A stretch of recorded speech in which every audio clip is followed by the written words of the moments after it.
नमस्कार। आज हम बात करने जा रहे हैं भगवत गीता की। देखिए, ये सिर्फ एक प्राचीन ग्रंथ नहीं है, बल्कि ये जीवन के सबसे बड़े संघर्षों पर एक ऐसी बातचीत है जो कह सकते हैं आज भी उतनी ही जरूरी है।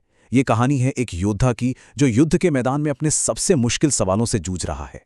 और यहीं से कहानी शुरू होती है। जरा सोचिए, एक महान योद्धा पूरी तरह से युद्ध के लिए तैयार खड़ा है, लेकिन उसका सबसे बड़ा दुश्मन कोई और नहीं बल्कि उसके अपने ही लोग हैं। और यही वो सवाल है जो अर्जुन को अंदर से बिल्कुल तोड़ देता है। क्या मुझे अपनों पर ही हथियार उठाना चाहिए? तो जरा उस सीन की कल्पना कीजिए। कुरुक्षेत्र का वो विशाल मैदान, दोनों तरफ सेनाएं खड़ी हैं, युद्ध के लिए तैयार। और बीच में खड़ा है एक नायक जो अपने ही मन के सबसे बड़े सवाल में फंसा हुआ है।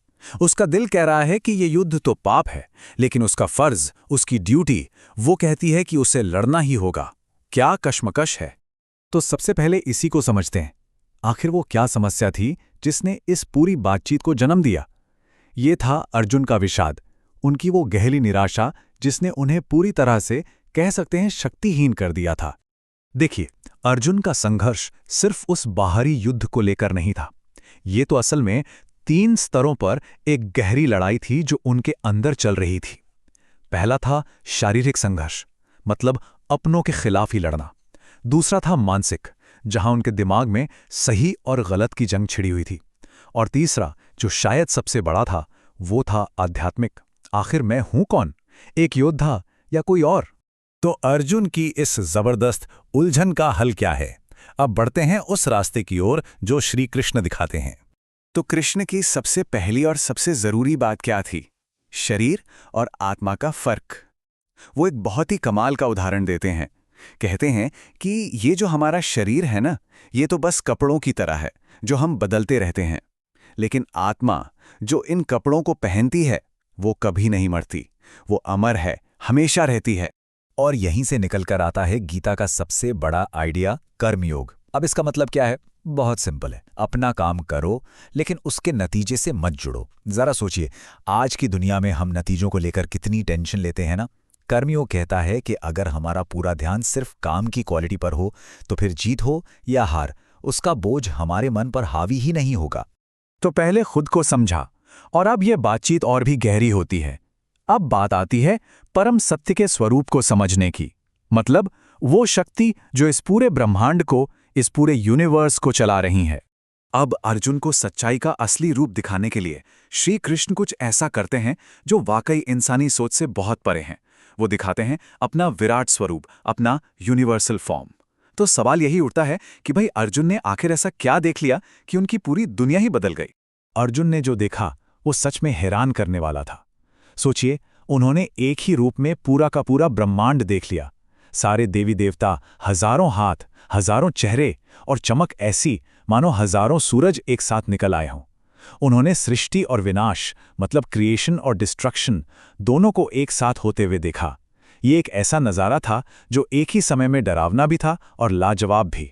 अब यहाँ एक बहुत स्वाभाविक सवाल उठता है कि ठीक है, ये परम सत्य इतना विशाल है, तो फिर एक आम इंसान इससे जुड़ कैसे सकता है? तो चलिए अब समझते हैं जुड़ाव के इस मार्ग को। अच्छा, गीता ना हमारी सोच और काम करने के तरीकों को 3 हिस्सों में बांटती है। इन्हें कहते हैं गुण। पहला है सत्व, यानी अच्छाई और पवित्रता। ये हमें शांत और फोकस्ड रखता है, जैसे पढ़ाई करते वक्त वाला फोकस। दूसरा है रजस, यानी जुनून और एक्शन। ये हमें काम करने पर मजबूर करता है, जैसे कोई कंपटीशन जीतने की इच्छा। और तीसरा है तमस, मतलब अज्ञान और आलस।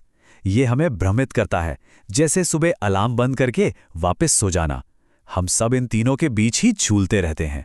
तो फिर इन गुणों के असर से ऊपर कैसे उठा जाए? कृष्ण समझाते हैं कि इसका सबसे सरल तरीका है भक्ति योग। ये समर्पण और प्रेम का रास्ता है। मतलब जब कोई अपने सारे काम, अपना सारा प्रेम उस एक परम शक्ति की ओर लगा देता है। और अब हम पहुंचते हैं इस पूरी चर्चा के सार पर, वो निचोड़ जहां ये सारा का सारा ज्ञान अर्जुन के लिए और हम सबके लिए भी एक बिल्कुल साफ रास्ते में बदल जाता है। तो आखिर में गीता जीवन की इस भाग दौड़ के बीच शांति पाने का एक बहुत ही सीधा साधा 4 स्टेप का रास्ता दिखाती है। पहला, अपने मन को एक ऊंची शक्ति पर टिकाओ। दूसरा, उसके भक्त बनो, मतलब श्रद्धा रखो। तीसरा, हर काम ये सोचकर करो कि ये उसी के लिए है। और चौथा, पूरी तरह से सरेंडर कर दो, खुद को सौंप दो। ये एक तरह से अपने मानसिक बोझ को हल्का करने का फॉर्मूला ही है। और बस इस नई समझ के साथ अर्जुन का सारा कन्फ्यूजन, सारा भ्रम दूर हो जाता है। उनका मकसद बिल्कुल साफ हो जाता है और आखिरकार वो अपना फर्ज निभाने और युद्ध करने के लिए तैयार हो जाते हैं। तो ये पूरी बातचीत इसी एक विचार पर आकर खत्म होती है। गीता हमें ये बताती है कि हर किसी के जीवन में एक कुरुक्षेत्र आता है, जहां हमें मुश्किल फैसले लेने पड़ते हैं, जहां सही और गलत के बीच चुनना होता है। तो सोचने वाली बात यह है कि किसी के जीवन का कुरुक्षेत्र क्या हो सकता है।